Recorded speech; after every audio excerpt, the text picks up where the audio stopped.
দেখ না ছেলে, তোর দুধ ভাই তো এখনো উঠছে না, কত পানি দিলাম কিছুই হচ্ছে না। এই বেশি করে পানি দাও আপু, বেশি করে পানি দাও, সব ঠিক হয়ে যাবে। বেশি করে পানি দিচ্ছি তো। এই দেখ তো কে জানি ফোন দিচ্ছে, ফোনটা দে।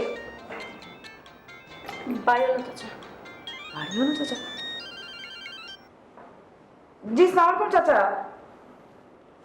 হ্যাঁ আজকে আসবেন না? আচ্ছা আচ্ছা, না না কোনো সমস্যা নেই চাচা, আপনি ঈদের আগে একবারে সব নিয়ে যান, কোনো সমস্যা নেই। জি চাচা, জি জি, আসসালামু আলাইকুম চাচা। জি। বাড়িওয়ালা কি বললো, আসবে না? না বললো আজকে আসবে না। তো একটু বললো কেন যে সে আসবে? আরে আসলে তোমার শরীর খারাপ, তুমি এরকম মাথা উঠছে কেন? মাথা নিচু করে রাখো। পানি দাও, পানি দাও।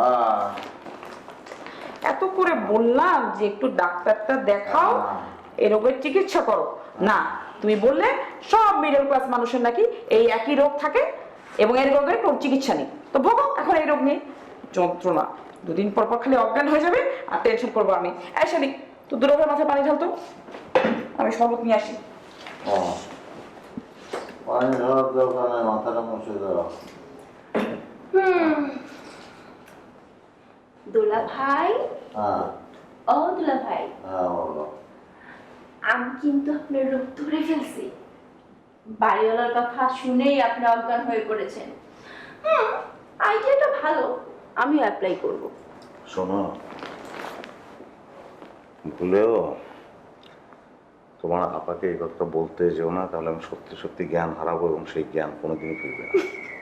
আচ্ছা বলবো না, এখন প্রমিস করেন আমি যা চাইবো আপনার দিতে হবে। প্রমিস তো আগেও করেছিলাম, কিন্তু তুমি তো সেগুলো নিলা না। নিব দুলা ভাই, বেশি বেশি করে নেব, একবারে নেব, এখন প্রমিস করেন। প্রমিস। আপা আসলো।